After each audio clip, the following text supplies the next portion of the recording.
bismillah. Cashirkan waxaan ku baranaynaa qaabka text message ahaan qofka loogu celiyo markuu ku soo waco ku dumiso kale. Setting-ka ayaa tagaysaa. Markaad tagto phone meesha ku qoran tahay oo cagaarka ayaa click siinaysaa. Phone meesha ku qoran tahay telefonkaaga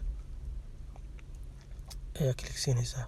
Markaas siiso waxaad tagaysaa meesha ku qoran tahay respond with text meesha ku qoran tahay respond with text meesha ku qoran tahay ayaa click siinaysaa. Ku celi maaragtay qoraal ahaan qofka ugu celi.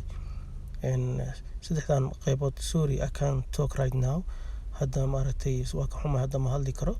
I'm on my way. Waa soo socdaa. Can I call you later? Muku soo wici karaa hadhoodi muku soo wici karaa. Marka adiga daaratid maaragtay Soomaali ahaan waxaa ka dhigi kartaa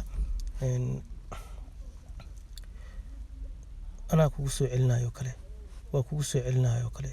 Ayaad maaragtay ayaad ku qoraysaa oo kugu soo celinaya fadlan. Camal ayaad maaragtay ku qoraysaa. Hadda Soomaali ahaan u qorayso kale. English ahaan hadda qoraysidna maaragtay saddexdaas qaybood camal ayaad u qoraysaa maaragtay ayaad ku qoraysaa. Marka qof markuu ku soo waco kale oo aad mashquulsan tahay oo aad ku dumiso kale text message u dhacayo oo la dhahayo maaragtay anaa kugu soo celinayo waa kugu soo celinaa fadlan la dhahayo ayaa maaragtay qofka u dhacayo. Marka qaabkaas ayaa maaragtay loo sameeyaa.